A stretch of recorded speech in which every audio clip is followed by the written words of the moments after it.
good, my peoples? Welcome to another edition of the GreenBaje podcast. As always, that is AJ. He is the green. I am Ken. I am the beige. And we welcome, I think this is probably the second time for this season, Mr. Ricky Nurse, the resident Jets fan. What's going on, Ricky?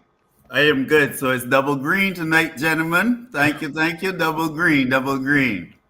All All right, right. all right. Yeah, so as you can see, Ricky is in his Jets colors. Well, AJ and I have gone for jerseys of the other football because especially for us, we had a very good weekend with our Arsenal taking care of business. And as you can see, I've gone for a bit of a throwback. I have a Nike swoosh on my chest, which I mean that would tell you how long I've had this shirt and how long the Arsenal have been dominating Tottenham whenever we Sir, play them in the North London Derby. So that is always a great feeling. So as we get into this week's episode, we're calling it Wild Overreactions. That should give you an idea of what we're doing and where we are going because we're looking back at a superb and amazing Super World Card weekend. Now, what makes it so super? Well, first, the 6 games on the docket, that's what. Now, while last year's wildcard weekend turned out to be a dud, this year's version was an absolute stud. We had 4 score games, one miraculous comeback, and some goat stew served up in Tampa Bay.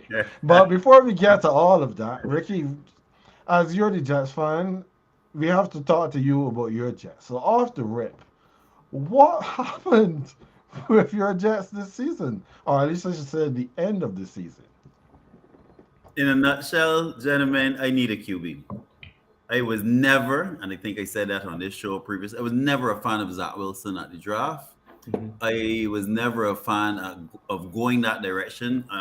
On the record, I wanted Justin Fields, but I need a QB. A number of teams in the NFL are in a position to say the same thing. I think what's frustrating for us as Jet fans this season is that we see Garrett Wilson, we see Sauce Gardner, we see AVT and work being put in on the offensive line, Brees Hall. You see pieces being added. You find yourself at one point in the season at 7-5, and you start to believe. But the reality of it is, we need a professional adult quarterback. Zach Wilson isn't going to give us that. Unfortunately, Joe Flacco is not in position to give us that consistently. Mike White is just a blue collar backup. Don't mind the New York City hype. So we have to find ourselves a professional quarterback. And it's ironic I'm saying that because we now have a situation where we're reaching a stage where all 8 of the remaining playoff teams have starting quarterbacks under the age of 30 for the first time in almost 18 years. So teams have quietly found ways to develop at the quarterback position, and you have at least 12 to 15 teams that are suffering. Let's put it that way at the quarterback position. But I firmly believe, gentlemen, that if I can find a serviceable quarterback for 2023, that my team could better compete for a playoff spot. Okay, interesting. I thought that of the quarterbacks that you have currently in your building, that you would have felt a little bit more positive about Mr. Mike White, seeing as how he is the one that, had the minds of the fan base, dreaming of better days. If we could dream of better days and still have 3 bad quarterbacks, and that's what we had this season. Well, that is completely fair. I can't really say anything more about that. I was kind of hoping that Jets may have been able to do something because right now they do possess the longest streak of not making the playoffs in the league, and at 7-5 it was looking pretty good. But yeah, Zach Wilson has proven himself not to be the answer. And I know AJ is not complaining because if you guys were any better, then he would have come last in the division. Precisely. Let me say on the record, we're not coming last in division next season. If Mac Jones is starting for me, I probably will. You gotta appreciate AJ's consistency of message when it comes to that topic. That is true. Been That saying it. Been saying it. so as I said this week, we are looking at world overreactions as we look back to a superb Super World Carry weekend. And we introduced this feature earlier in the season. We called it Overreacting Much. This honestly is AJ's brainchild. This is one that he came up with, and I was more than happy to let him take it because I mean it has been fantastic.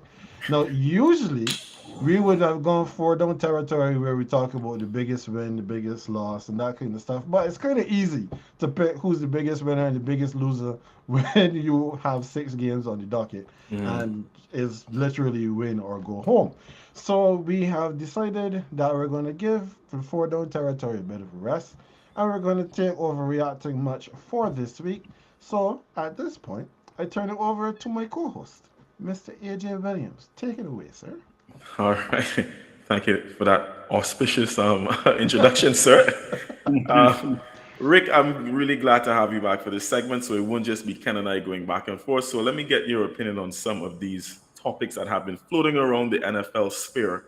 So I did one for each game, basically. Ken, I did actually tell Ricky I may have added one for last night, but since you brought up a topic that we would discuss with regards to that team and that game, the Monday night game, I decided to not add any more to the overreacting, right? So, Okay. yeah. So it'll be 5. We basically have one of each game. So let's start on Saturday, the first game of the wildcard weekend, which was the Seahawks at the Niners. The 49ers chose to wait until the playoffs to amass their greatest point total offensively of the season. After that, the entire football world was buzzing. I mean, even prior to that, everyone was saying how good this team looks. But I want to get your guys' opinion as basic a topic as this is. Let me hear what you all are saying. Is it an overreaction to say that the San Francisco 49ers are winning the Super Bowl? And Rick, as our guest, I will start with you, of course. I will say that it is not an overreaction based on the matchup against Seattle. However, there are some much better defenses ahead.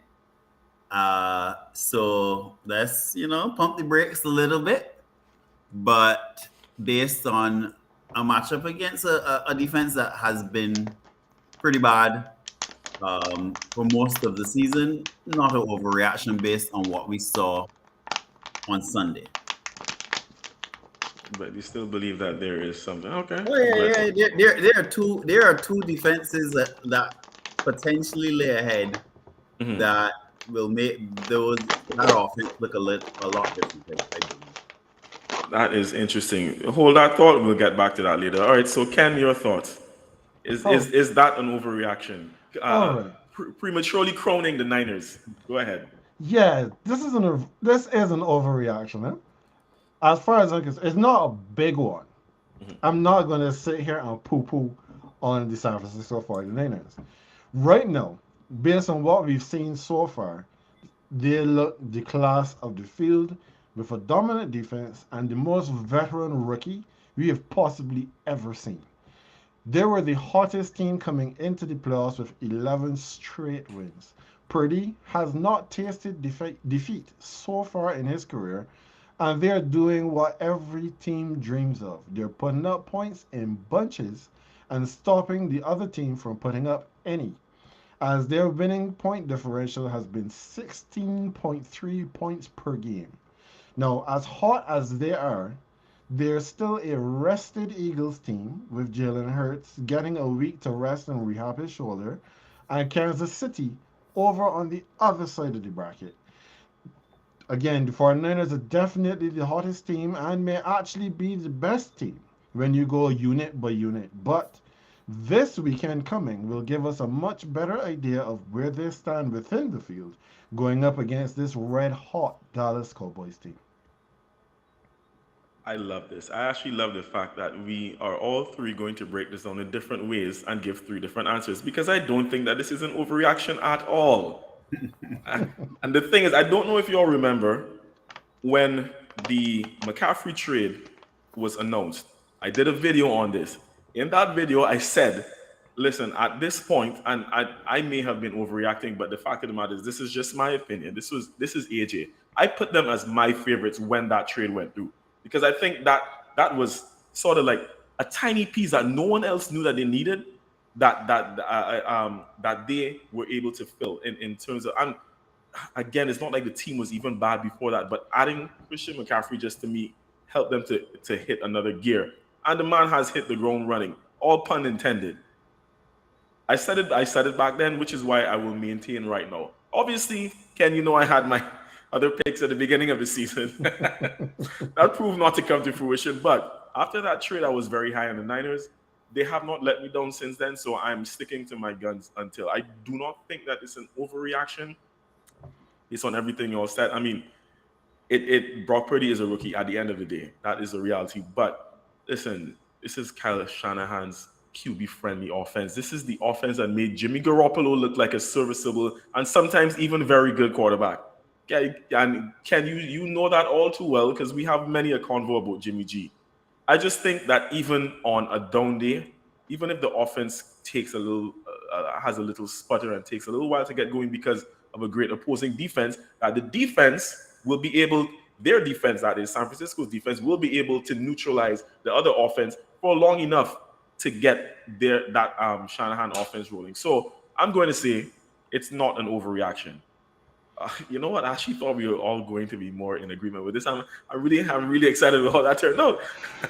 See, but all right. So the one thing that I will admit where the point that you made in terms of Christian McCaffrey going to San Francisco, the one thing that we always said that San Francisco did very well is that they ran a running back committee.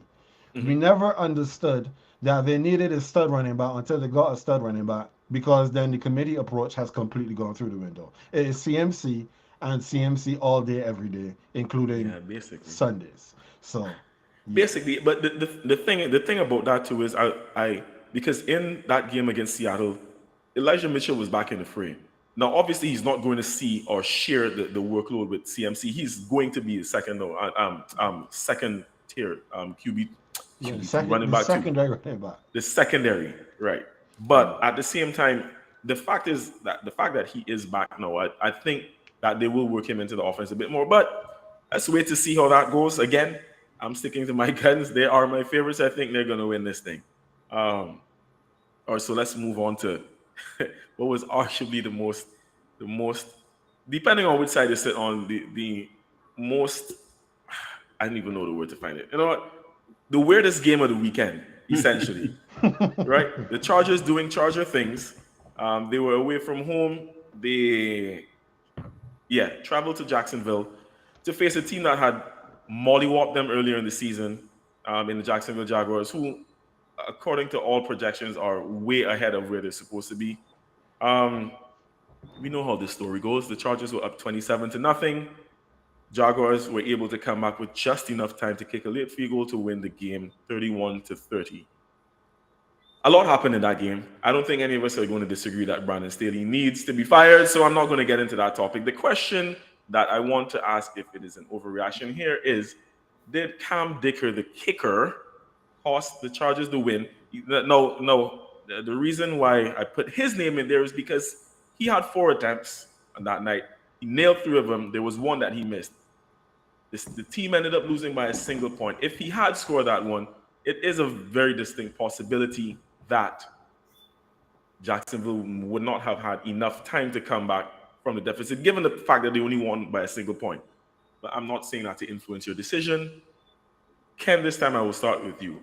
Was that missed field goal, the one that he missed out of 4, the most costly and the reason why they lost that game, the Chargers, that is?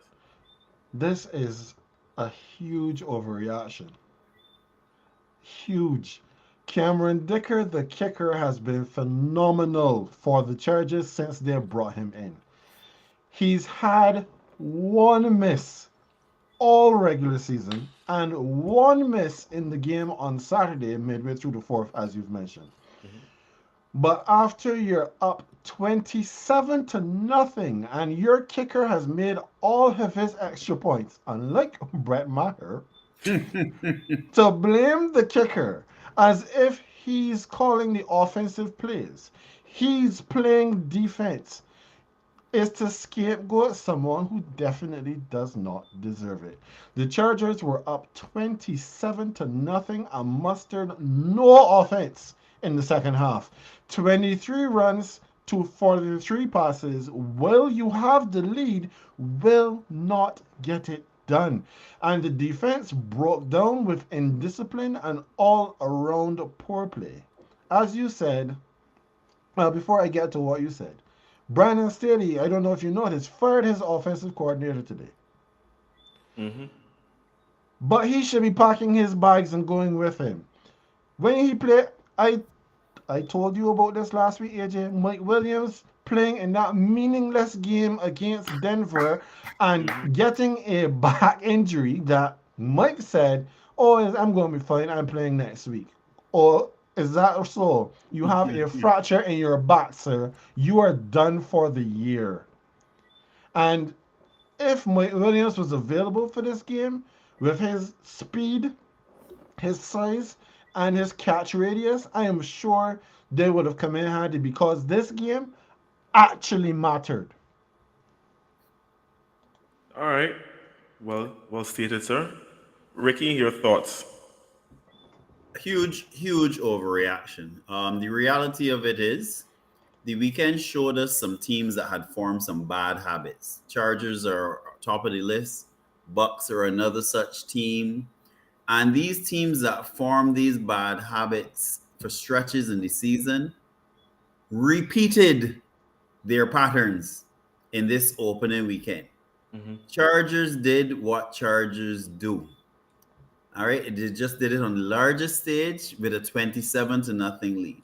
When your offense cannot muster up points in that second half, when your defense, right, cannot say, you know what, you gave us this wonderful lead, let's get some stops, right? When your defensive star cannot exhibit some kind of discipline to focus on the job at hand and try to restrict Jacksonville, there is no way. And your superstar QB, who those of you who had that player in fantasy football would know, is capable of going through these stretches without scoring. Mm-hmm. There was nothing about that game that we had not seen for stretches in the season. The difference is it happened on that kind of stage, and we could not fathom that they were going to find a way to lose that game. But there's no way that I can blame Dicker. I followed his career at Texas. Dicker, the kicker, he did the job. The rest of that team did not do the job. The coaching staff certainly did not do the job, and it just feels like deja vu all over again, as the great quote says, when it comes to the Chargers, whether they're the San Diego Chargers, the LA Chargers, it doesn't matter. They are going to find a way to snatch defeat from the jaws of victory. There's no way I can blame the kicker for that putrid performance. All right. That is absolutely fair. I am going to agree with y'all half-heartedly here, right? I'm going to say that it is an overreaction, but I'm going to say it's a slight overreaction. I think when it comes to this time of the season, like we always say that football is a game of inches, right?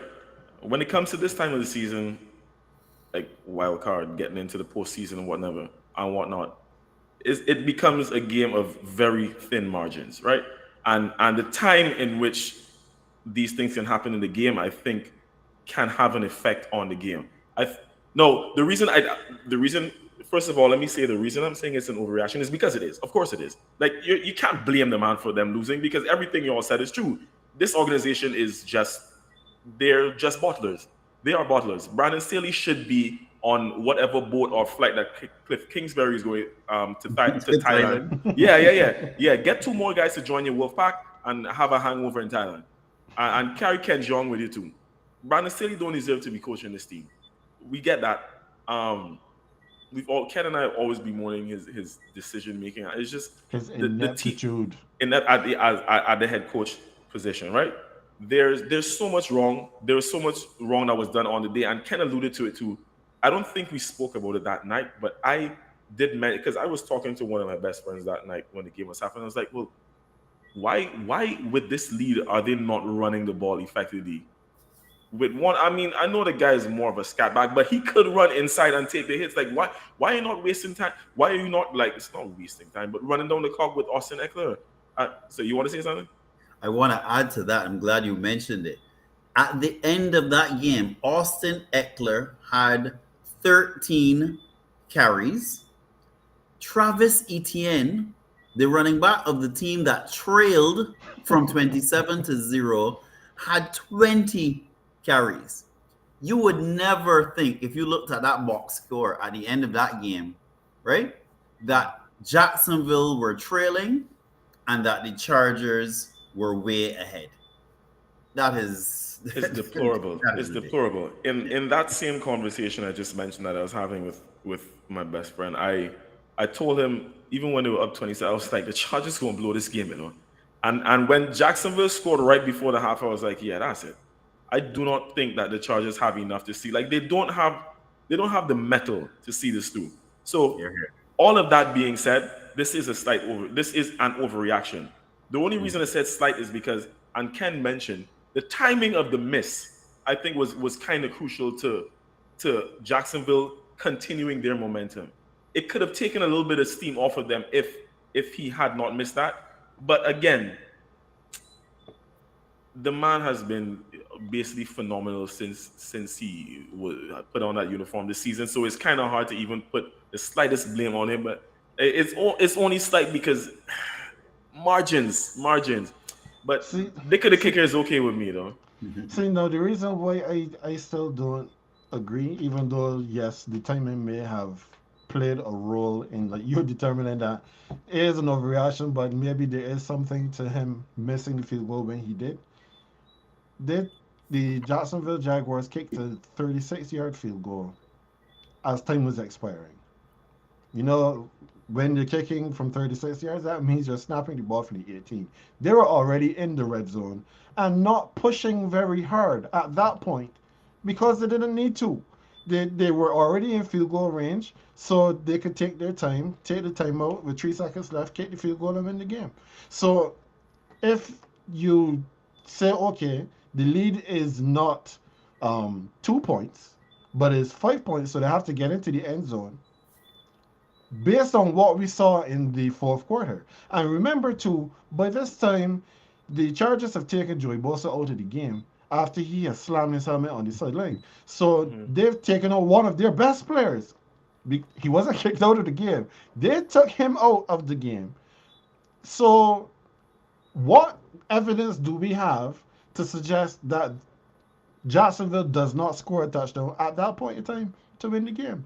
There's We there's nothing. So that's why I can't put as much as Dicker should have scored the field goal. I can't put any of this on him. This is on everybody else. Yeah, it is. It is. I agree. It is on everyone else more than him. I'm the only reason I said slight is because even if I had to put a percentage of blame on, it would be like 2%. It would be like two because that's your only job. Like you need to do it. But the other 98 goes to every single one else. But you know what? I will leave that there because again, I don't want it to seem like I'm picking on the guy. I'm not. It's not his fault. There's a plethora of things wrong with that dumpster fire of an organization. So let me let's move on. Transition into Sunday. So Tua Tagovailoa was out for the Dolphins, and I feel like most people expected that the Bills were going to run them over, but this game ended up being a lot closer than most people expected. And once again, some issues that we saw during the regular season with Josh Allen surfaced Here, here. again, with him throwing some picks at some of the most inopportune times. There have been conversations about Josh Allen's ineptitude at quarterback and his sudden desire to give the ball to the other team. So let me go back to Ricky here to start. Do you think that all of these picks that Josh Allen's throwing would be a recipe for disaster for a team that is supposed to be Super Bowl bound and looking to win the big dance. Once again, sir, I agree with you, and I'm glad for that lead in. It's a recipe for disaster, and Josh is getting better and better at preparing this meal.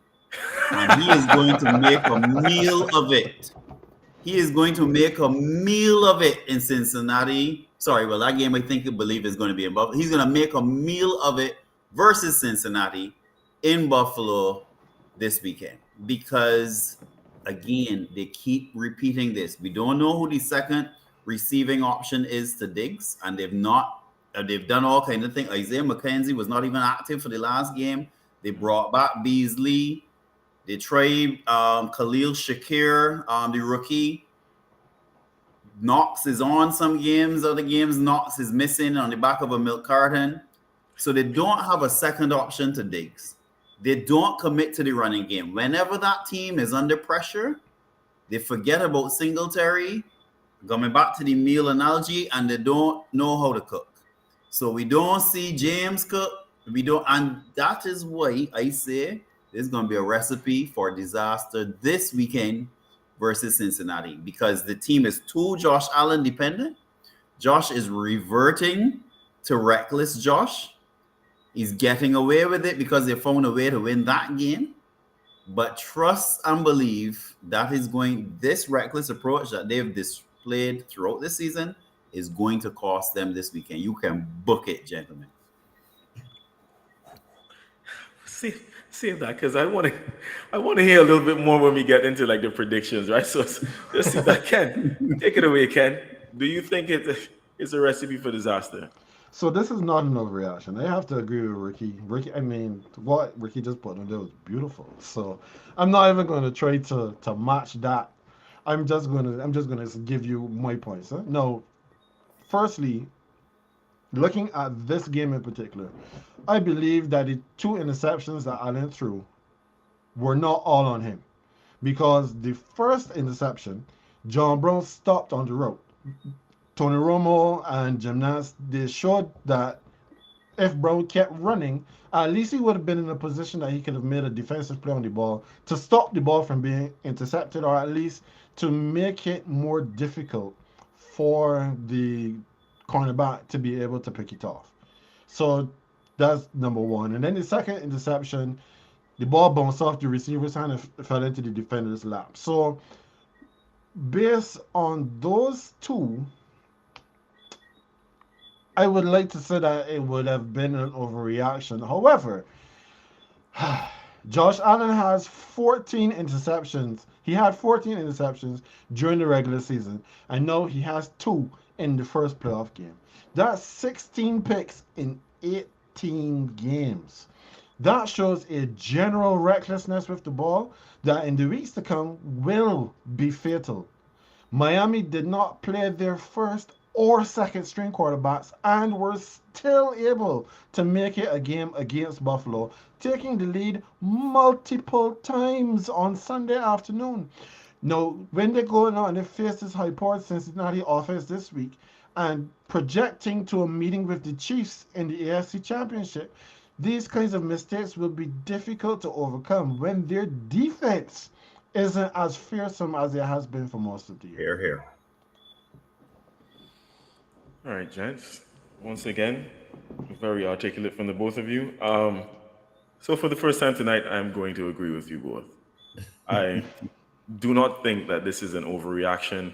And usually I would defend quarterbacks who might be, well, let me not say usually. I have defended them once or twice. Quarterbacks who have been a little loose with the ball, especially since Matt Stafford led the league in picks last year and was a Super Bowl champion. But to a lot of the points that Ricky made, that team was a lot more well-rounded than this Bills team is. There are too many inefficiencies offensively. So when they come up against other teams, and if this is going to be an issue for Josh Allen and they can't get anything else rolling, especially not being able to run the football, I think it is going to be detrimental. And my beginning of the season pick, Ricky, I ain't even sure if you know, but I had these men in the Super Bowl. So I'm admitting now that to me, this is not an overreaction. I think if Josh can't get it together, it's going to be a problem. It Yep. is It's going gonna to be be a a problem. wrap. Yeah, Agree. yeah, pretty Agree. much. All right, so moving on rather swiftly. The upset of the weekend, is it really? I mean, if I had to put money on this game, I was putting it on the Giants. Same. Yeah, to be very honest. So, yeah, the Vikings did it again. They blew it. The Giants keep rolling, much to my dismay. But they very much deserve their win. Daniel Jones he looked fairly good. Mhm. Um,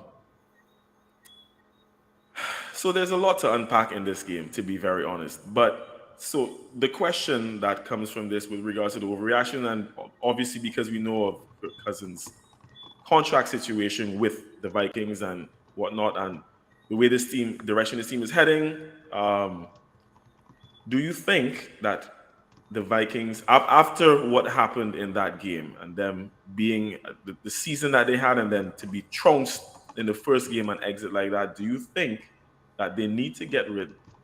Does this Vikings organization need to get rid of Kirk Cousins? Like, let me rephrase it. The Vikings need to get rid of Kirk Cousins. Is that an overreaction? Ken. Okay. So this is not an overreaction. Not in the slightest. Kirk Cousins has a ceiling and is much lower than where the Minnesota Vikings would like it to be. Cousins has this maddening tendency to play really well one week and stink the next. And we know of his primetime struggles, especially on a Monday night. You could just, if you're a betting man, just bet on the other team. Kirk Cousins has 2 wins out of like 12 games on Monday night. So when I look back into what Kirk Cousins did this season to help me, formulate my argument, right? And his 4 losses in the regular season, these are Kirk Cousins' numbers. 41 to 17, he lost to Green Bay. He was 18 of 31 for 205 yards, 3 picks. He had a good game against Detroit, but most teams had good games offensively against Detroit. Against the Cowboys, he was 12 of 23, 105 yards, 0 touchdowns, 0 picks. Against the Eagles in Week 17, a game that they would have needed to win if they had any designs on the number 1 seed in the NFC. He was 26 of 46, 221 yards, 3 picks. Cousins is inconsistent and sporadic and almost always fails when the lights are on. As I said before on this show, somebody needs to remind Kirk Cousins he plays in a dome, the lights are always on. If you dream of success, you have to dream of a new quarterback in school country. There's no 2 ways about it. All right. And with that, Rick, your thoughts? My thoughts are as follows.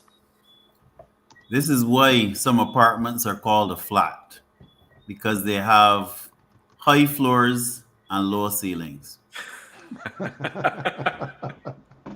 This gentleman is the epitome of mediocre. But the reality of it is, and this is the only reason that I would temper the overreaction statement, if you don't have Kirk Cousins, who are you going to get? You see, the Vikings are in the worst position you could be in the NFL. Good enough to make the playoffs, mediocre enough for us to know that you're not going to go very far. So you have a decision to make. Do I draft or attempt to use draft capital on a QB?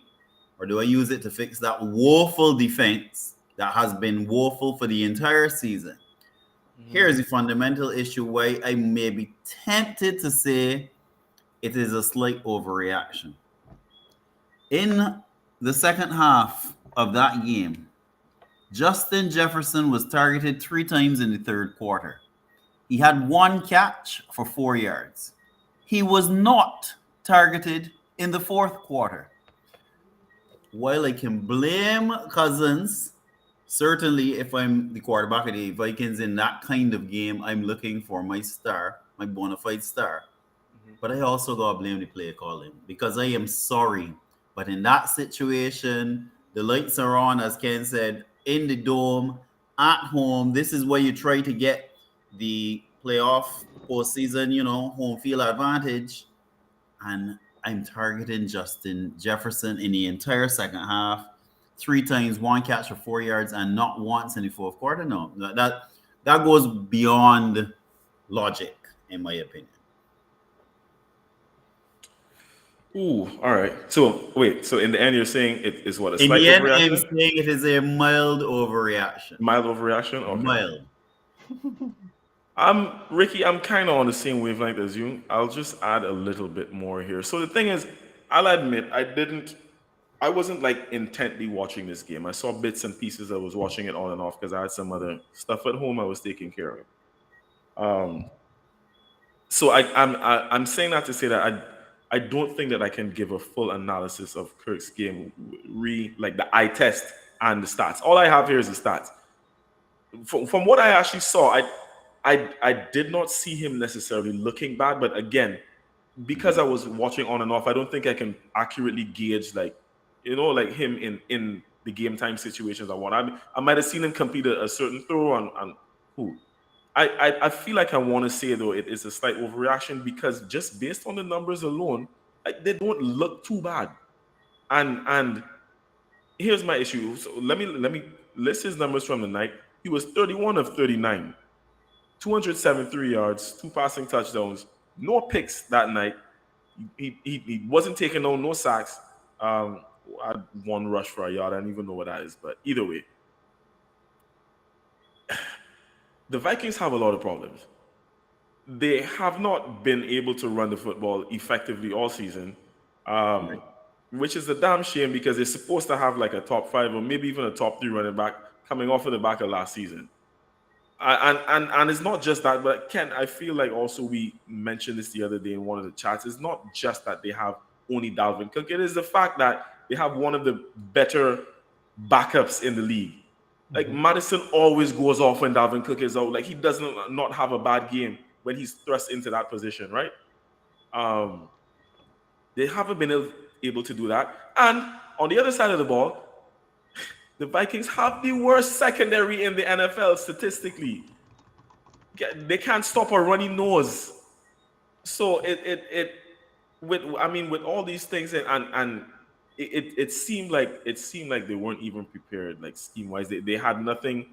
Uh, like there's one man on the Giants offense to stop mainly. They couldn't they I guess they subdued him a bit, but they couldn't stop him. And obviously you all know, I mean Saquon and then that the other receiver Hodgins, he had a heck of a game.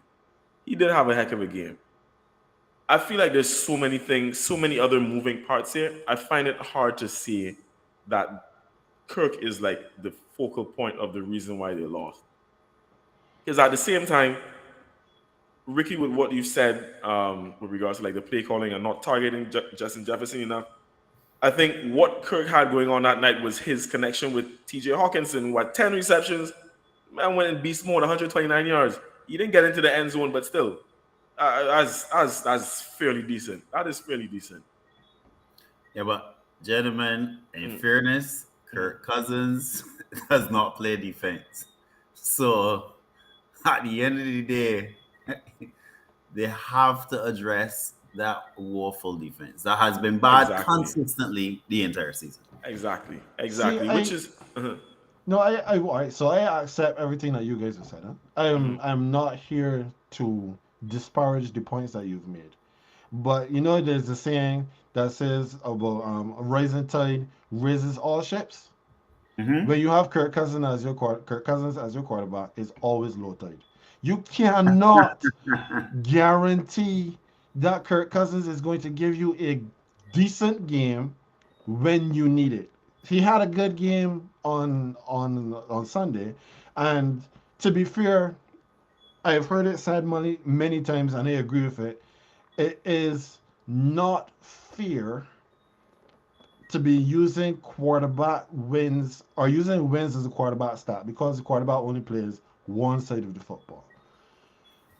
But at the same time, when you as the quarterback, like we have seen it with Kirk Cousins, the book is written with him. He is the new Mendoza line of quarterbacks in the NFL. If you have a better quarterback than Kirk Cousins, you're in a good position. If you have Kirk Cousins or worse, you need to get a quarterback. I'm not in disagreement with any of that. I'm not in disagreement with any of that. That's why I'm saying really that I think it's a slight overreaction because the Vikings, like Ricky stated before, they are in a very precarious position, right? I don't think anyone would begrudge them moving on from Kirk Cousins to get a better quarterback. But at the same time, I find it hard to kind of like pigeonhole Kirk and make him the scapegoat when there's so many other issues with this team, though. But again, Ken, you're right. You do have a point, and I mean, I agree. Like Kirk Cousins ain't the one. I told one of my coworkers is a Vikings fan, and I told him at the beginning of the season, like, yeah, you might have a good season, but Kirk Cousins ain't the one. Like, you ain't going that far. No. So, I mean, that's kind of where I am with it. I think it's slight because on the thing is on the one day when they get eliminated, and obviously that it set the whole football world ablaze. Kirk actually wasn't the worst thing on the field. He wasn't like the worst issue or the main talking point. So I'll give him an ease. I'll say overreaction, but slight. All right. So after that, we had the Sunday night game. So this will be the final one. It was the Ravens at the Bengals. That North rematch. Obviously, Lamar Jackson was absent, not just on the field, but he didn't even travel with the team apparently. Tyler Huntley was back and he stepped in to deputize to play against the reigning AFC champs, the Bengals. One score game in the end. You know what happened. There was a play. It was close to the end, I believe, if I remember correctly, because this is another one I was kind of in and out coming close to the end, where Huntley tried to to go over everyone to get the ball into the end zone, ends up fumbling it, and there was like a whatever, how many ever your 90 something yard return, uh, 98. 98. There we go, yard return for a touchdown, which proved to be the pivotal moment in the end. So the narrative for here is, and gents, I will phrase it this way: is it, and y'all will know what I mean by this, because this is like common sort of language here. The Ravens lost that game more than the Bengals won it. Is that statement an overreaction? I'll leave it up to y'all. Who actually wants to take this one first? Ricky, you go ahead. I'll take it. Yes, the Ravens lost that game more than the Bengals won it. The reality of it is, Ravens had opportunities to punch the ball into the end zone. Ravens had opportunities to stay true to what Ravens football was supposed to be. But the Ravens have been so distracted by disrespecting a former MVP, franchise quarterback, whatever um, argument we may want to have, that they never really prepared for the opponent on the field. And again, another example of a team that did things during the regular season that came back to bite them in the playoffs. Another example of that. Because had that team truly prepared based on that matchup, that ball, multiple occasions, would have been placed in the stomach of J.K. Dobbins, and J.K. Dobbins would have had an opportunity to punch that ball into the end zone on two separate occasions. But the team was too caught up in trying to produce Lamar light rather than win the ball game. I like that. All right, go ahead, Ken. Did the Ravens lose this game more than the Bengals won it? Yeah, so this statement is not an overreaction. But for that inexplicable play call to try a quarterback sneak from an obvious run formation from 2 yards out, we could be getting ready for the Baltimore Ravens to get stomped by the Bills. The Bengals did not play a good game on Sunday night. Burrow, he was 23 of 32 for 209 yards and one touchdown. As a team, they had just 51 yards on 18 carries, and Burrow had the lone rushing touchdown. The Ravens stymied the Bengals on defense and hung in there on offense for most of the game. But they got too cute too many times. which I will attribute to what Ricky said. You try to have Lamar light. You're trying to say to Lamar that if you don't pony up and take the money that we're giving you, then we're going to just go with Tyler Huntley because he is giving us pretty much the same thing that you're giving us.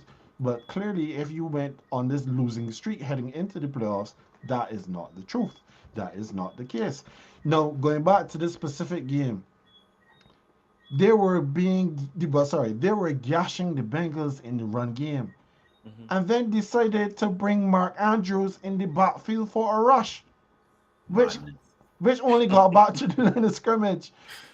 And then, AJ, you and I, we've been watching football now for quite a while. Have you ever seen a team decide that they're going to quarterback sneak from the 2 yard line?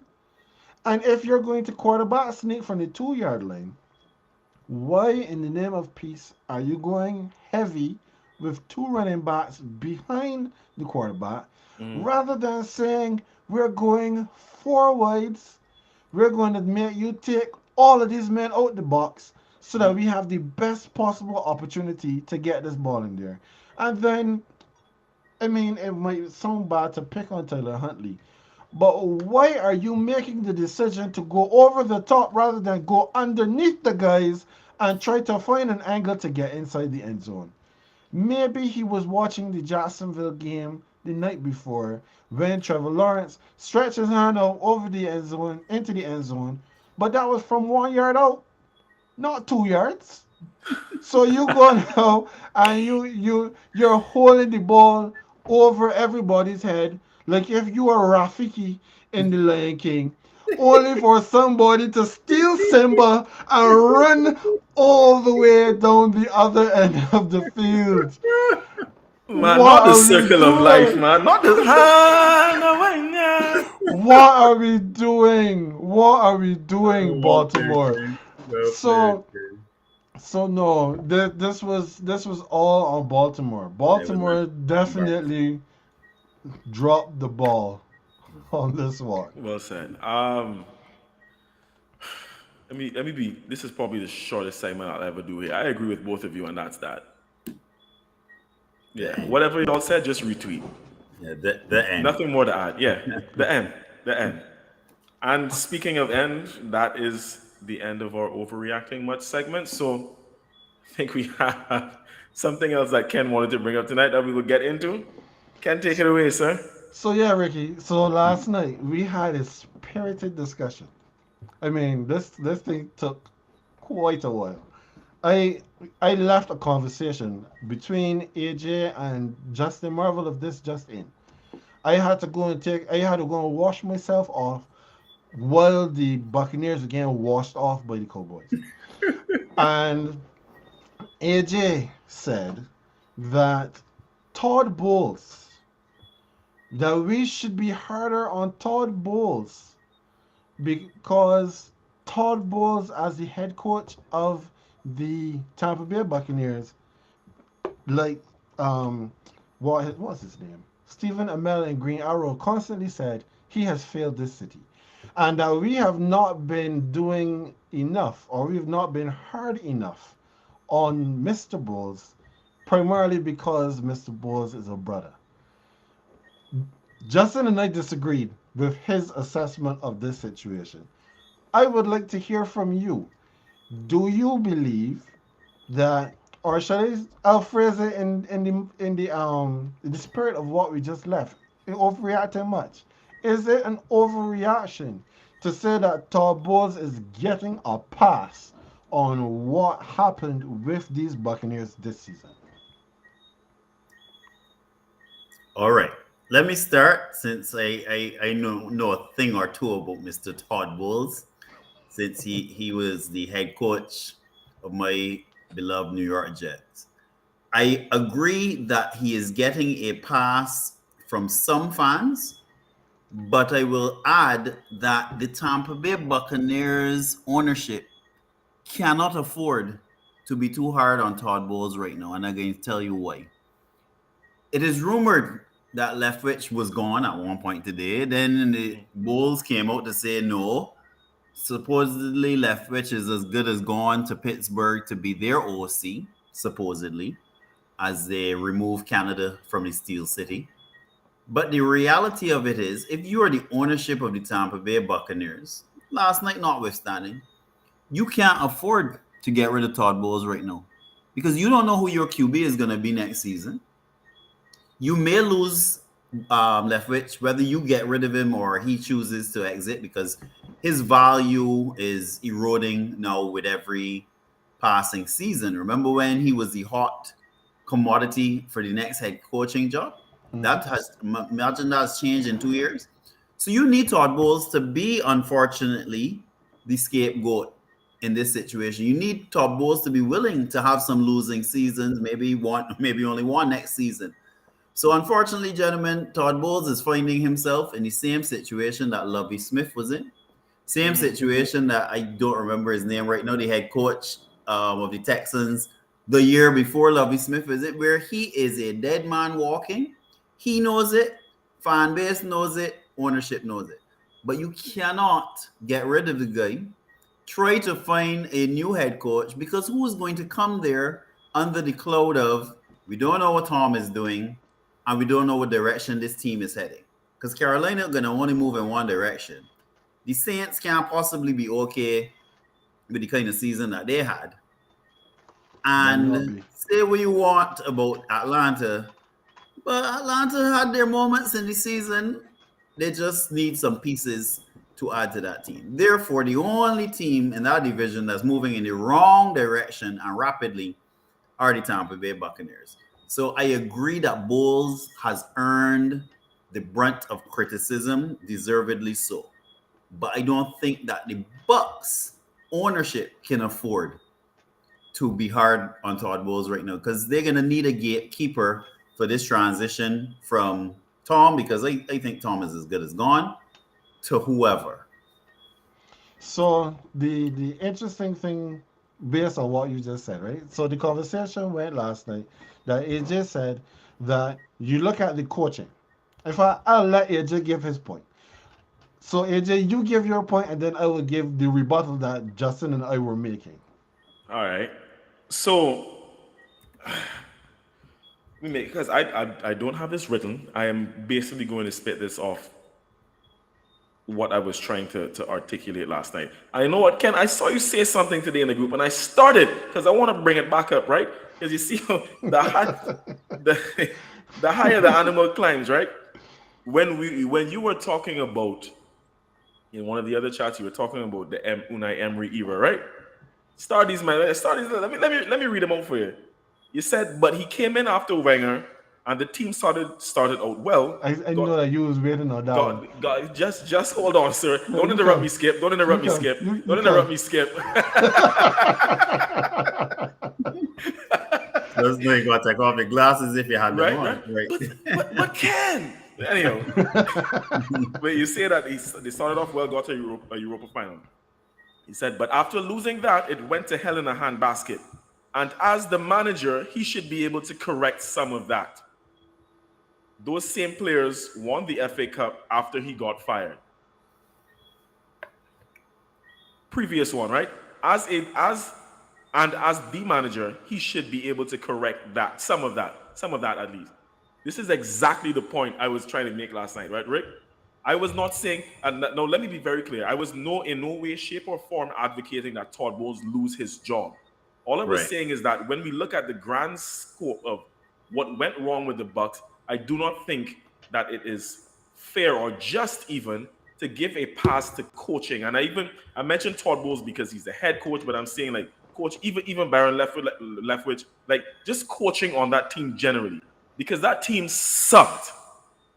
They were bad, and it is the job of the head coach and the coaches to have guys prepared. No, we understand that there are situations that there are unforeseen circumstances, like guys get injured, and then you have to put in guys who may not be as good, whatever the case. You have injuries, men getting older, age and attrition, all of that kind of stuff. But at the end of the day, the point I was trying to make was that we have seen a lot of these guys be better. There's still a lot of players on this team who were on that Super Bowl winning team.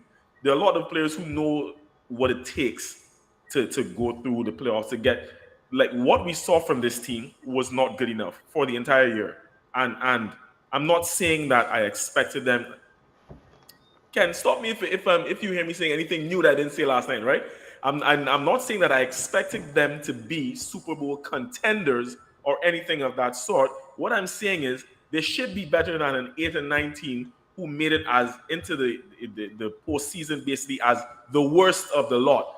Even the Seahawks is better than these. Like there is no phase of Buccaneers football that was good. It could even be like the Eagles team because we know the Eagles were rolling all season, but we've identified that the Eagles have a deficiency when it comes to stopping the run, right? Which is cool, but at least there's one aspect of that team that's good.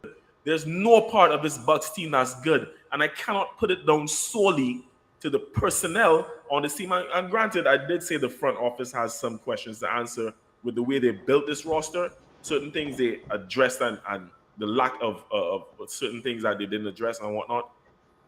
But at the end of the day, I cannot in good conscience, give a pass to head coaching, to coaching generally. They have to be in all of them have to be lumped up in like reasons as to why this team was bad. Let me just add based on a comment we have here in the chat by Mark Thompson. Good evening, Mark. Mark said it doesn't help that the former head coach has a seat in the building. His specter is large. Full Fair agreement. point. Fair Full point. agreement.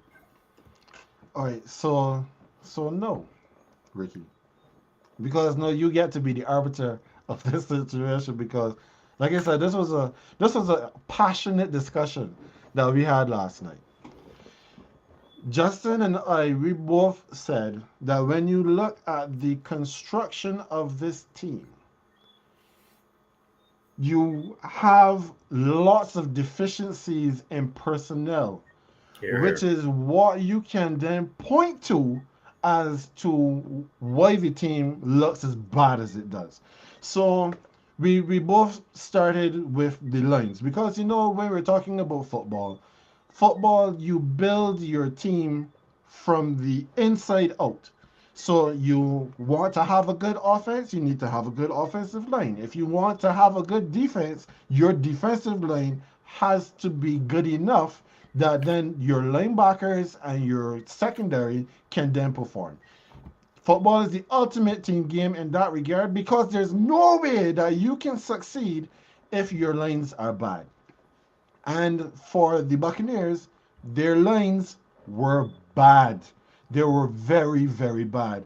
One of their best offensive linemen retired right before the season started, and then they had injuries constantly on the offensive line, which then means that you have a problem when you have an older quarterback who has not ever been mobile to try to make things happen. Mark says Brady's playing like he doesn't want to get hit, hence he's getting rid of the ball too quickly at times, leading to bad timing. While That's why that he threw is that pick last night too. right, no, but while that is true, last night we also saw Brady miss a wide open Mike Evans. There was nobody standing 30 yards on Mike Evans, and Brady missed the throw, and he missed several of those throws all throughout the season. So we started with the fact that the line is bad. No, your quarterback is not playing well. He's missing throws. When you take out the fact now that the quarterback is not playing well, he's not getting on the same page with his wide receivers as they showed last night before the game. He was missing Mike Evans by 4 and 5 yards All season long. all season long on the deep shots. So no, you can't run the football because your running backs have not been very good, generally speaking, but your offensive line can't run block. They can't pass block. So when you go and you play the entire season, 17 games, and you average 77 yards rushing per game, what is that? That is nothing. So now we switch over to the other side of the ball. Vita Vea is supposed to be their main guy to stop the run. And Vita Vea was both there so getting pushed left and right. he was rushing coming out the field, and the center was like, okay, so if you want to run to the left and you're coming directly at me, I'll just move you to the right. And big holes are opening up all season long. As good as a coach as you can be, there's certain things that you cannot overcome. And when I made mention of Unai Emery in the other chat today, the point that I was making was, and I highlighted it when I said, these same players, after he got fired, won the FA Cup, was to show that it was not necessarily that the players were bad, but he could not get the best out of the players. We can talk all we want about preparation and getting the team ready and getting the players ready to go play. That is a well spoken and well taken point. But you know who's also preparing? The other team. And preparation alone cannot beat preparation and talent. So when you take every and imagine me, a Saints fan, who is happy that the Tampa Bay Buccaneers look as bad as they did all season. I'm giving you explanations as to why, yes, Todd Bowles will have to accept some level of culpability, but you cannot say it's his fault. I Not never when did. everything, but not when everything else around him is bad. That's like saying that the kitchen is terrible when the foundation, the walls, and the roof leaking. But I never said it was Todd Bowles' fault. I said y'all are not. I said there's not enough conversation about how bad the coaching was in this team. Because you mentioned all them sort of things that we know Tom Brady was showing signs of decline this season, but he still finished the season with the most completions in the league. Though. He had Hold on, no hold on, hold on. No, choice. no, I let you finish. I let you finish. Let me I knew go you on was now. coming with that though, so that's why I say that's why I Listen, made the listen. point I'm that the so Ohio glad. win. I'm so Sorry. glad you made this statement. I'm so glad you made this statement. So I will repeat it again. As the manager, he should be able to correct some of that. That is essentially what I was saying about Todd Bowles last night. And again, I wasn't putting this all on him. I'm not saying that coaching is the reason that they lost. A lot of what y'all articulated, a lot of what y'all said in those voice notes, it was very true. I'm just saying it's his job. Your job as a manager is not just X's and O's. It is your job to have your team prepared. And you mentioned that Unai Emery's that the post Unai Emery Arsenal team was able to win, right? With basically the same bunch of players. The team that Todd Bowles had there's a core of players who had actually won already. It's not like these players are bums. They're not. No, to the point about Brady like throwing away the ball and being like I take all of that. I take everything y'all saying into consideration. All I'm not saying this team was supposed to be Super Bowl bound, but they're not supposed to be 8 and 9 and looking bad in every phase of the game. They Not should every have. single phase. They could have been 9-8 if they played Brady in the last game, but they decided to pull him and they lost to the That's Falcons. That so when you want to talk record, let me put that into consideration. And the no, fact still remains, as I said, you can do as much as you like. You can come out and be as prepared as you want, but if you do not have the horses for the courses, there's only so much you can do. When we look at like these cup games for the FA Cup and the Carabao Cup and all these other cups all over. When you have lower league opposition playing against some of the biggest teams in the world, on occasion you will get an upset where the lower league opposition will find a way to win the game.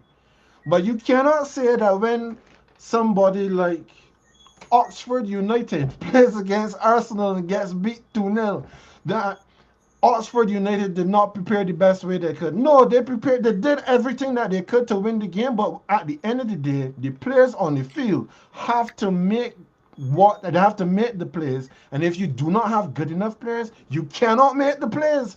That's just the way it is because you're not playing by yourself. and this is where I will wholeheartedly disagree because there is no way I can accept that a 53-man roster that every single body on this team could look so bad and is every single this is a full NFL team. There's no way. because I'm pretty sure there's another coach who could get these men to rally together that you would see these men playing better. So Because they have before. Some of them have before. Some of them have before. That's my point. We have seen these men be better. So my question to you then is this: how do your wide receivers look good if your quarterback is missing them with the ball? How does your quarterback? No, wait. Let me finish. How does your quarterback look good if he has no run game to build the play action game off of, and his offensive line is not giving him time to hold the ball to get plays to players down the field? If your quarterback can't look good because your offensive line doesn't look good, your wide receivers can't look good. So how does that work out? And if a coach cannot get his players to do what he needs them to do, then is he not at fault as well? You know, he's hold on. Because you mentioned, remember a couple weeks ago when we were talking about the fact that Donovan Smith was the most penalized player in the league, right? He was, he didn't finish his season on top. You know who ended up being the most penalized player in the league? Landon Dickerson of the Philadelphia Eagles. So you mean to tell me that? So I don't want to hear excuses that, oh, well, if you have men like that. Landon Dickerson of the Eagles, who had the number 1 seed, was the most penalized. So don't tell me that outside of these men who doing foolishness, that you can't get a team together. So here's my all I am saying is that offense, defense, and special teams can look bad. It cannot. One aspect of this team has to look good. One aspect as a head coach, one aspect of this team has to look good. But my question to you is how can it look good? Because all right, so I asked this question last night and I'll ask it again. Ricky, you can probably go a step in here because we can keep this going all night. But all right, so we saw it last night in the game against Dallas. The Tampa Bay Buccaneers could not run the football. So there was no play action game that could happen. They could not pass the ball deep because the offensive line could not protect Brady long enough to pass the ball deep. So there's no threat of a run game. There's no deep passing game to force the safeties to back off. And as Justin said multiple times, if you can't run the ball against a 2 safety high look, then you can't run the ball at all. So when as the Tampa Bay Buccaneers, you can't run the ball, you can't pass the ball deep, and the defense now is sitting on every single short route. As the offensive coordinator and as the head coach, what in the name of peace can you do? Because nothing is going to work. You see, you keep talking about in-game situations. Why was it in 19 weeks we never saw the Buccaneers look better? Don't tell me it's personal every single week. I cannot accept that every single week. That for 18 weeks in a regular season and then a playoff game, that this team looks so deplorable every single week and is not the head coach part of the problem? Come on, man. Come on. Don't tell me that. This is an NFL franchise. We ain't talking about the AFL or CFL. This is an NFL franchise. Man is a head coach. It is your job to correct some of these issues. Correct them in practice, in training sessions, in whatever have you. There's no reason that this team should have looked so terrible at this stage of the season or for the entire season every single week. Even when they won blasted games, they were looking bad. There's no reason why they should be looking so bad. Listen, and again, this is not Todd Bowles' blame. I'm saying he's lumped in there with the front office, with the players who you all are talking about who got older and were not performing. Tom Brady as well. Tom Brady's part of the problem. If you need to hear me say it, I will say it. Tom Brady is part of that problem. But don't tell me that Todd Bowles ain't got nothing to do with it, though. Erroneous on all counts. Let me say this. This is history repeating itself. This same thing happened to Bowles when he was with the Jets. Started to lose the locker room. Started to lose players. Players started to do as they like. I think that this is anchored in motivation or lack thereof by Bowles. It's not the first time I'm seeing this. It's just on a larger scale because your QB is Tom Brady, and you're doing it with a roster that we saw Bruce Arians get a totally different level of motivation and obviously results. I think that this is a Bulls motivational issue, raising its head again in Tampa. That part doesn't surprise me. I agree with one of the comments we have here by Mark about he has to go, but they can't afford to let him go. because again, I say you're going to need a scapegoat. You're going to need a gatekeeper, somebody to hold on the fort. Because when Tom Brady ends up in the silver and black or back in New England, right? Or back in New England, you need Lovey Smith 2023 in Todd Bowles to hold on the fort in Tampa Bay. So he deserves to go, but Tampa Bay cannot afford to let him go. The other thing, let me just add though, we're seeing a pattern where some teams are scapegoating the OCs when the hot when the flame has been turned up on the head coach. My Jets have done it. Chargers apparently did it today. Washington also did it. And if we believe, right, Commanders, and if we believe the rumors, we may wake up tomorrow morning and hear that Leftwich is officially gone because Twitter has already fired him. But some quarters, some more official media are saying that Bowles said that Leftwich, they've not made a decision yet on Leftwich. But it is an interesting pattern because it's almost like the ownership needs someone to blame. They need an axe to fall on someone, but they're not going to be bold enough to get rid of Staley, to get rid of Saylor, to get rid of Rivera. So the OC is going to have to fall on the sword in those 4 cities this season. All right. So I know we were not planning to let our discussion get as passionate as it did again, but that that's the nature of the beast sometimes. So before we That's get out of playoff. here, That's playoff intensity, sir. Playoff th- intensity on Green Bay. Basically, there you go. So now we have the matches set for this week.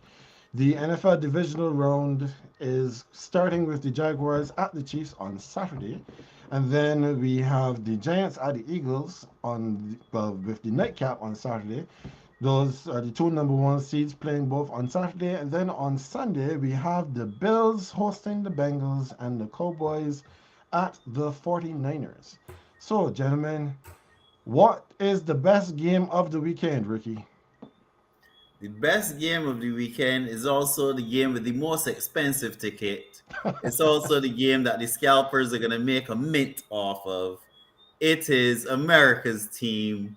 The hype train itself is going to roll in to um to San Santa Clara. Francisco. Santa Correct, Clara. to San Francisco.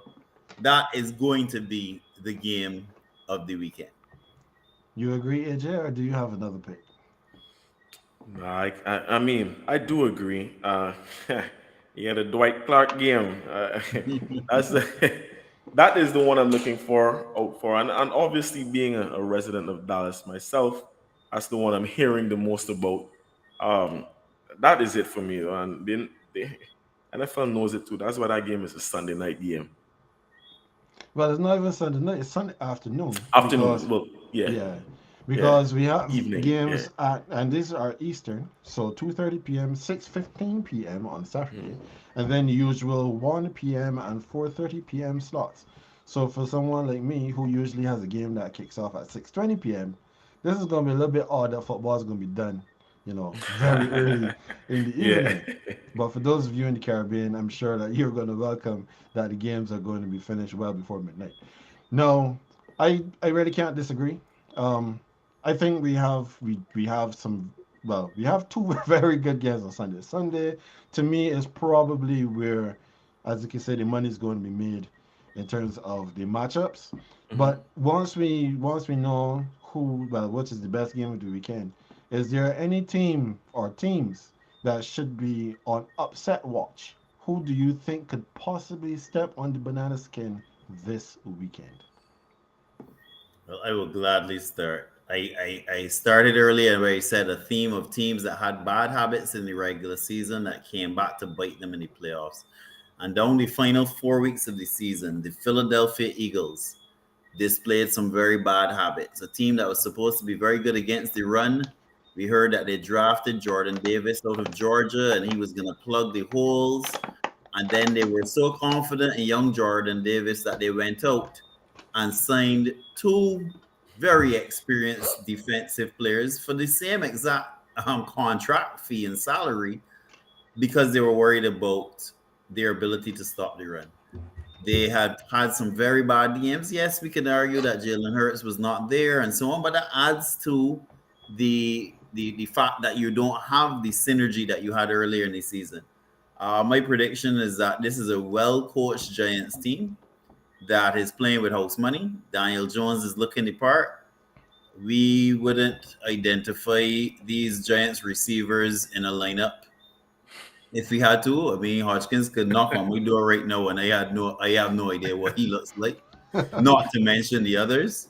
But my prediction is that the Giants are going to play ball control. They're going to be disciplined in terms of staying with the run game on Saquon. And my upset is that the New York Giants are going to sicken AJ by upsetting the Eagles and advancing to the NFC title game. So what about you, AJ? Who or what upsets do you foresee? Much as it is going to hurt my stomach to say this, that is exactly who I had. Because Ken, we've had infinite discussions about these Eagles throughout the season, brought up like random topics and points and stats and so on about the Eagles. And I hope Dale not in here. I'm sorry, Dale, if you are though, but I have just, I have just, as much as I have been fair, I think, in giving the Eagles credit, I've also not been overly enamored with them and what they're doing. I still think there are inefficiencies that can be exploited and capitalized on. And I think the Giants is a team that can do it. And having that familiarity as well, I think, is going to aid the Giants. God, I hate the Giants, but I feel like the Eagles should be the ones on upset alert. I'm going to agree with Ricky. Yeah, I guess this is another clean sweep because when we look at the other games, well, as much as the Jaguars are the Cinderella team, I feel like if they're never out of a game, they're out of this one even before kickoff. I can't see them beating the Chiefs. And then on Sunday, can you really call an upset if the Bills win against the Bengals or the Bengals beat the Bills? Like I feel like if that game is almost a pick 'em. And Yeah. then the Cowboys and the 49ers, this is I too believe that the 49ers are going to win. This is a great point for me to also mention our GreenBaje bracket challenge for those of you who are with us still. We were not able to get the bracket out to you before the wild card round, but the brackets are up now. The divisional round is here, and you have until Saturday at 2:30 p.m. Eastern, which is 12:30 my time, to go to our Instagram and get the bracket, make your selections, and send it to me via email. I believe our email is listed there. If it is not, I will make sure that it is there before, well, by the end of tonight. Because we actually do have some prizes for the bracket challenge. We'll tell you what those prizes are next week. So please, please, please take part. We're hoping that somebody can win it this season. We want you to give us scores as well because if you pick the winner, you'll get some points, and if you pick the correct score, then you get bonus points. So if we have, let's say for argument's sake, we have four people who've picked the Eagles to win the Super Bowl, and the Eagles find a way to win the Super Bowl. If your points are the closest, then you will have an opportunity to win the grand prize of this season's bracket challenge. And like I said, next week we'll let you know what the prizes are. Look at Mark. Look at Mark. Look. Yeah, Mark is saying that he has the Giants at the Cowboys for the NFC Championship. We will see. So disrespectful. We will see what happens. Please make your selections. My bracket will be up tomorrow. That will take it from this point straight through to the end of this NFL season. So, Ricky, as always, we do love having you with us. And we were so glad that you could join us and play a little referee as well for me and AJ going back and forth. My pleasure. On Todd Bowles, we will have you back again before the end of this season. So hopefully you can keep a Tuesday night free for us, so that we can No we can problem, definitely gentlemen. have you Thank you back. for having me. Good to Of see you, course. Rick. Yep. So at See ya. this point, this is a great time to end this week's show. We've been here for an hour and 20 minutes and counting. So again, Ricky, thank you so much for being here with us. As always, that is AJ. He is the green. I am Ken. I am the beige, and we will see you guys next time.